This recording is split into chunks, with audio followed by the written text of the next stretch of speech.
మానసిక దుఃఖాలన్నిటికీ మూల కారణం చిత్త విభ్రమం. ఆ చిత్త విభ్రమం లేదా అనిష్టం వచ్చి పడటం, ఇది తప్ప మూడవ కారణం ఉండదు. ఇలా ఎన్నో రకాల దుఃఖాలు మానవుని వెంటపడుతూ ఉంటాయి. అలాగే విషయాసక్తి వలన పుట్టే దుఃఖాలు కూడా ఉన్నాయి. జరా మృత్యూహి భూతానాం ఖాదితారౌ వృకావివ ఖాదితారౌ వృకావివ బలినాం దుర్బలానాంచ బలినాం దుర్బలానాంచ హ్రస్వానాం మహతామపి హ్రస్వానాం మహతామపి. ముసలితనం, మృత్యు అనేవి ప్రాణులన్నిటినీ తోడేళ్లలాగా మరింగేస్తాయి. వాటికి బలవంతుడు బలహీనుడు అనేది లేదు, పొట్టివాడు పొడుగువాడు అనే తేడా కూడా లేదు. సముద్రమే సరిహద్దుగా కల భూమినంతటినీ గెలిచినవాడు కూడా ముసలితనాన్ని మరణాన్ని తప్పించుకోలేడు. సుఖం వా యది దుఃఖం సుఖం వా యది దుఃఖం భూతానాం పర్యుపస్థితం భూతానాం పర్యుపస్థితం. ప్రాప్తవ్యమవశై సర్వం పరిహారో న విద్యతే పరిహారో న విద్యతే. ప్రాణులకు వచ్చినది సుఖమైన దుఃఖమైన అనుభవించి తీరాలి, దాన్ని తప్పించుకునే మార్గమే లేదు. ఈ జరామరణాలు మరో విధంగా ఉంటే బాగుండును అనుకుంటారు అందరూ మానవులు. కానీ బాల్యంలోనో నడి వయసులోనో చివరి వయసులోనో ఇవి వచ్చే పడతాయి, తప్పించుకోలేం. అప్రియాలు కలగటం, ప్రియమైన వానితో వియోగము, మేలు కీడు సుఖము దుఃఖము అన్నీ అదృష్టాన్ని అనుసరించి వస్తాయి. ప్రాణుల జనన మరణాలు లాభ నష్టాలు ఇవన్నీ అదృష్టం వల్లనే వస్తాయి. సుఖ దుఃఖాలు వస్తాయి పోతాయి. విద్వాంసుడు వాటిని అనుసరించి ప్రవర్తిస్తాడు. ఆసనం శయనం వాహనం ప్రయాణం ప్రయత్నం పానం భోజనం ఇవి ప్రాణులన్నిటికీ కాలాన్ని బట్టి ఏర్పడతాయి. వైద్యులు కూడా రోగులు అవుతారు, బలవంతులు బలహీనులు అవుతారు. ఇలా కాలం తారుమారు కావటం విచిత్రంగా ఉంటుంది. మంచి వంశంలో పుట్టడం, వీర్యం ఆరోగ్యం రూపం సౌభాగ్యం సుఖం అనుభవించడం ఇవి అదృష్టాన్ని బట్టే లభిస్తాయి. విధిచేష్ట విచిత్రంగా ఉంటుంది. ఆడపిల్లలే కావాలా అన్నవాడికి మగపిల్లలే కలుగుతారు, మగపిల్లలే కావాలన్న వారికి ఆడపిల్లలే కలుగుతారు. ఏం చేస్తావు?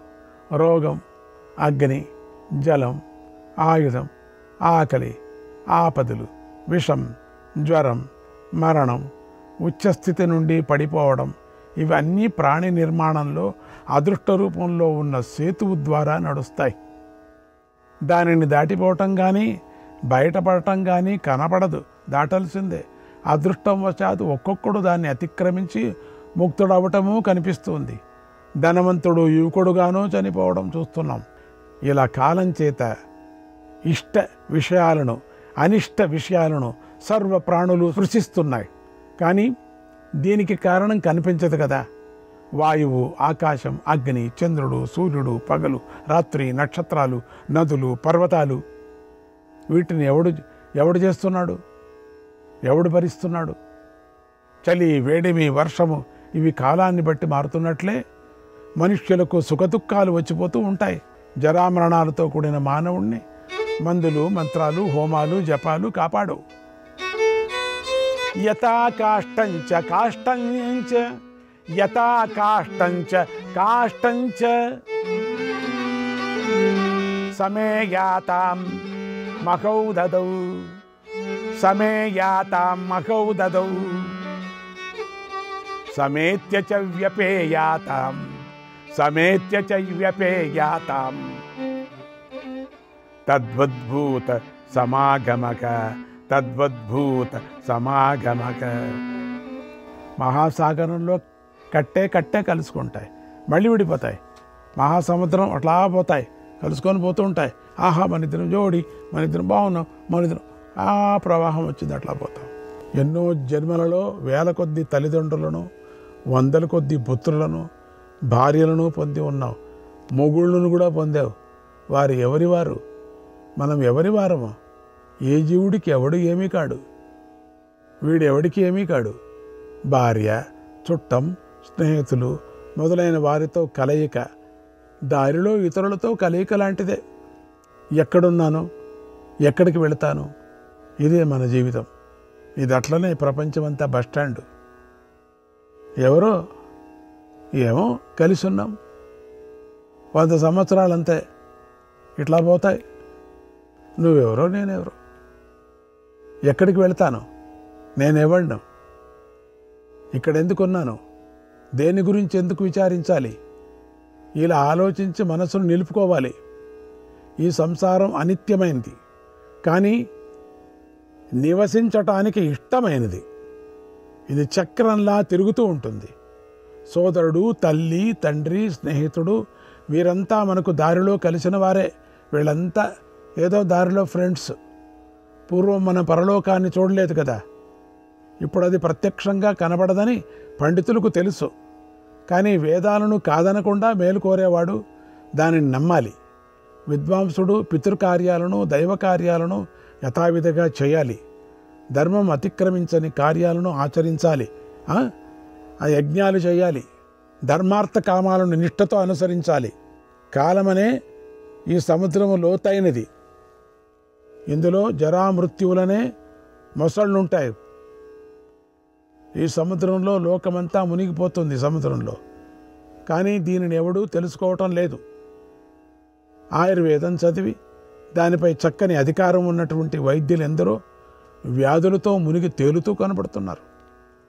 వారు ఎన్నో రకాల కషాయాలు, నేతులు త్రాగుతూ ఉన్నారు, కానీ మరణాన్ని దాటలేకపోతున్నారు. రసాయనవేత్తలై చక్కగా రసాయనాలు సేవించిన వారు కూడా బలిష్టమైన ఏనుగుల చేత పొడవబడిన ఏనుగులలాగా ముసలితనంలో సత్తువ చచ్చి కనిపిస్తున్నారు. అలాగే తపస్సు చేసి వేద పఠనాశక్తి కలవారు, దాతలు, యజ్ఞశీలులు కూడా జరామరణాలను దాటలేకపోతున్నారు. పుట్టిన ఏ ప్రాణులకి పగళ్ళు, నెలలు, సంవత్సరాలు, పక్షాలు, రాత్రులు మళ్ళీ తిరిగి రావటం లేదు. గడిచిపోయిన కాలం ఎవరికి కానీ తిరిగి రాదు. ఈరోజు పోయిందే పోయినట్టే, మళ్ళీ ఇంక జన్మలో మళ్ళీ చూడలేము. ఈరోజు స్థిరత్వం లేక వశం తప్పిన మానవుడు ప్రాణులన్నీ సేవించే విశాల మార్గాన్ని కాలం చేత పొందుతున్నాడు. జీవుని వల్ల దేహం కానీ, దేహం వల్ల జీవుడు కానీ ఏర్పడుతున్నాడు. ఆ మార్గంలో భార్యలు ఇతర బంధువులతో కలయిక పొందుతున్నారు. రాజా, ఇప్పుడు నీ తండ్రి ఎక్కడున్నాడు, నీ తాతలు ఎక్కడున్నారు? వారు నిన్ను చూడటం లేదు కదా. మానవుడు స్వర్గాన్ని కానీ నరకాన్ని కానీ చూడడు కదా. సజ్జనులకు ఆగమమే కన్ను కదా. రాజా, దానిని బట్టి నడుచుకో. బ్రహ్మచర్యం చక్కగా పాటించి ఆ తర్వాత సంతానం పొందాలి, యజ్ఞాలు చేయాలి. పితృదేవతలకు, దేవతలకు, మనుష్యులకు అప్పు తీర్చటానికి ఇవన్నీ అసూయ లేకుండా ఆచరించాలి. రుణ విముక్తుడు కావాలి. మొదట బ్రహ్మచర్య ప్రవృత్తిని కలిగి, వివేక దృష్టి కలిగి, తర్వాత యజ్ఞశీలుడై సంతాన శ్రద్ధ కలిగి, మనసులోని వెలితిని వదలి ఈ లోకాన్ని కానీ స్వర్గాన్ని కానీ ఆరాధించాలి. రాగద్వేషరహితంగా ధర్మం ఆచరించేవాడు, న్యాయంగా ధనం, ద్రవ్యాలు సంపాదించేవాడు, ధర్మం చక్కగా నడిపేవాడు అయిన రాజు యొక్క కీర్తి చరాచర లోకాన్నిటి ఎందు కూడా వృద్ధి పొందుతుంది, లోకాలన్నిటి ఎందు కూడా వృద్ధి పొందుతుంది అని అశ్మకుడు అన్నాడు. జనకుడు సమగ్రమై పూర్ణ హేతువులు గల ఈ ఉపదేశం విని తెలుసుకొని పరిశుద్ధమైన బుద్ధితో అశ్మకుడికి వీడ్కోలు పలికి తన శోకాన్ని పోగొట్టుకొని ఇంటికి వెళ్ళాడు. ధర్మరాజా, అలాగే నీవు శోకం విడిచిపెట్టి లే, సంతోషం పొందు.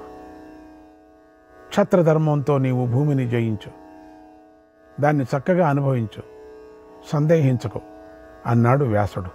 శ్రీకృష్ణాయ పరమాత్మనే నమః.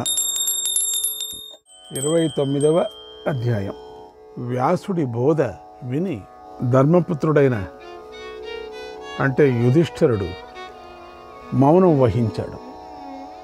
వ్యాసుడు ఆ విధంగా మాట్లాడతారు కదా. అప్పుడు అర్జునుడు కృష్ణుడితో ఇలా అన్నాడు, మాధవ, ఈ ధర్మజుడు బంధువులందరూ చనిపోవడం వలన శోకంతో పరితపిస్తూ శోకసాగరంలో మునిగిపోయాడు. నువ్వు అతన్ని ఓదార్చు. ఎందుకంటే అప్పటి నుంచి కృష్ణుడు ఏం మాట్లాడలేదు, అందుకని కృష్ణుడిని మాట్లాడమని అడుగుతున్నారు. కృష్ణ, మేమందరము మళ్ళీ చాలా దిగులుతో ఉన్నాం. ఎందుకంటే ఈ ధర్మజుడు ఒకవేళ ఒక తీర్మానం తీసుకుంటే వెనక్కి రాడు, మాకు తెలుసు అది. ఇప్పుడు ఎట్లన్నా కానీ వెనక్కు మళ్ళించాలా.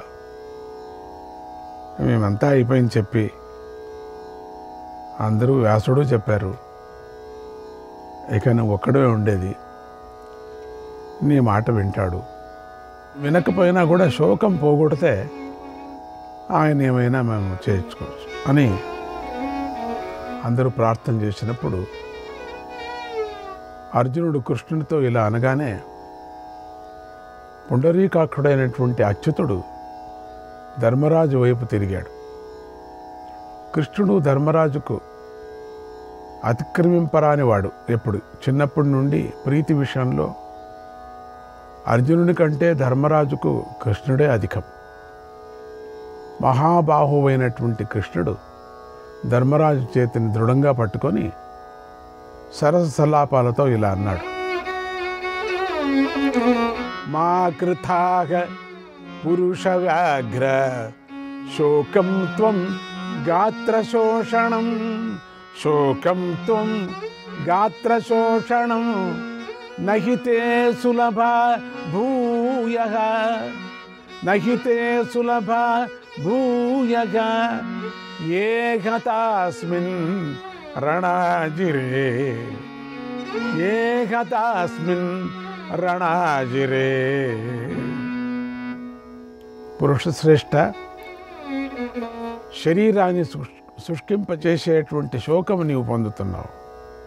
మామూలుగా ఎవరైనా శోకం ఉంటే, దుఃఖం వస్తే వాళ్ళు సరిగా తినరు, సరిగా నిద్రపోరు, దుఃఖం ఉండేవాళ్ళకు. అప్పుడు అయ్యేది ఏంటి అంటే శరీరం శుష్కించిపోతుంది, రోగాలకు దాసుడైపోతుంది. అట్లా నీవు ఇక్కడ ఇప్పుడు అటువంటి విచారాన్ని నువ్వు పొందరాదు. ఈ యుద్ధరంగంలో చనిపోయిన వారందరూ కూడా మళ్ళీ నీకు తిరిగి రారు కదా. కలలో దొరికినవన్నీ మెలకువ రాగానే మాయమైపోతాయి కదా. అలాగే మహాయుద్ధంలో వెళ్ళిపోయిన రాజులందరూ ఇక కనబడరు, అదొక కళ. ఆ వీరులందరూ యుద్ధంలో ఎదురెదురుగా నిలిచి పోరాడారు, ఓడిపోయారు. వీరిలో ఒక్కరు కూడా వెన్నుపోటు పొడవలేదు కదా, పారిపోతుంటే పడగొట్టలేదు. వీరందరూ కూడా తమ ప్రాణాలు ఒడ్డి యుద్ధం చేశారు, శస్త్రాలతో పవిత్రులై స్వర్గానికి వెళ్ళారు. వారిని గురించి విచారింపరాదు. క్షత్రధర్మం మీద ఆసక్తి కలవారు, వేదాంగ పారంగతులు, శూరులు, పుణ్యప్రధానమైనటువంటి వీరులు, గతిని పొందిన రాజులు ఎందరో కూడా ఉన్నారు కదా. నువ్వు వాళ్ళని గురించి ఎందుకు నీకు తెలిసి కూడా ఈ విధంగా నువ్వు దుఃఖించడం, ఇట్లా చిన్నపిల్లల్లాగా ఏడ్చటం ఏమో బాగలేదనిపిస్తుంది నాకు. ఈ విషయంలో పుత్రశోకంతో ఆర్తుడైన శృంజయునికి నారదుడు చెప్పిన ప్రాచీన ఇతిహాసం ఇలా చెప్పుకుంటారు. నారదుడు అంటున్నాడు, శృంజయ, నువ్వు నేను ప్రజలందరూ సుఖదుఖాలు విడవకుండానే చచ్చిపోతాం. దానికి ఏడవడం ఎందుకు? పూర్వం వెళ్ళిపోయిన మహారాజులు మహాత్మ్యాన్ని చెప్తాను విను. మనస్సు ఎప్పటికీ స్థిరపరచుకో, దాంతో నువ్వు దుఃఖం వదిలిపెడతావు.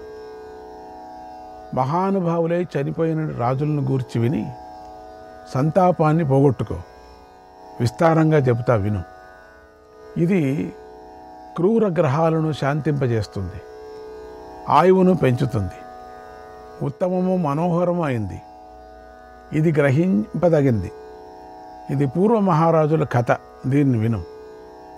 సృంజయ, అవిక్షుతుని పుత్రుడైనటువంటి మరుత్తుని గురించి వింటున్నాం. అతని యజ్ఞానికి ఇంద్రుడు, వరుణుడు, బృహస్పతి మొదలైన దేవతలందరూ కూడా స్వయంగా వచ్చారు. ఆ మరుత్తుడు పోటీలో దేవేంద్రుని గెలిచాడు. ఇంద్రుడికి ప్రియం కోరే బృహస్పతి ఆ మరుత్తుడి యజ్ఞం తాను చేయించను, నేను ఎప్పటికీ చేయించను అని చెప్పాడు. తానే చేయాల్సింది కానీ చెయ్యను అని చెప్పాడు.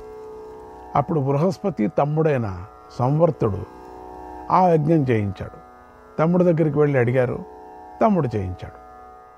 రాజోత్తమ, ఆ మహారాజ పాలనలో భూమి దున్నకపోయినా పంటలు పండేవి. భూమి నిండా యజ్ఞశాలలు పంక్తులు పంక్తులుగా ఉండేవి. మరుత్తుని యజ్ఞంలో విశ్వే దేవతలు, మరుద్గణాలు సభాసదులై అతని చుట్టూ కూర్చున్నారు కూడా. మరుత్తుని యజ్ఞంలో మరుద్గణాలు సోమపానం చేశారు. అతడికిచ్చిన దక్షిణలు దేవతలు, మానవులు, గంధర్వులు మోసుకొని పోలేకపోయారు. అంత దక్షిణ ఇచ్చాడు. అన్ని దక్షిణలు ఇచ్చాడు అతడు. ఒకటి ధర్మము, జ్ఞానము, వైరాగ్యము, ఐశ్వర్యము అనే 4 భద్రాలు అతని నీకంటే ఎక్కువగానే ఉన్నాయి. అయినా ఆ రాజు చనిపోయాడు. అంత యజ్ఞం చేసి దేవతలందరూ ఆ యజ్ఞానికి వచ్చి కూర్చునేవాళ్ళు. ఆయన రాజ్యంలో భూమి దున్నకనే ఏ పంట కావాలన్నా ఆ పంట పండేది. అటువంటి రాజే చనిపోయాడు. నీ కొడుకు కంటే అతడు చాలా పుణ్యం చేశాడు. అందుచేత నీ పుత్రుని గురించి పరితపించుకో. సృంజయ, 4 భద్రాల్లోనూ నిన్ను మించినవాడు నీ కుమారుని కంటే మిక్కిలి పుణ్యం గల అంగుడే మరణించాడంటే నీ కుమారుని గురించి నీవు విచారించడం ఎందుకు? విచారించుకో. సృంజయ, ఉషీనరుని పుత్రుడైన శిపిచక్రవర్తి కూడా మరణించాడు. అతడు ఈ భూమిని అంతటినీ చర్మంలాగా కప్పివేసినవాడు. పెద్ద రథఘోషతో భూమి అంతా ప్రతిధ్వనింపజేస్తూ ఒకే రథంతో భూమిని అంతటినీ జయించి ఏకఛత్రంగా పరిపాలించాడు. శ్రీకృష్ణాయ పరమాత్మనే నమః.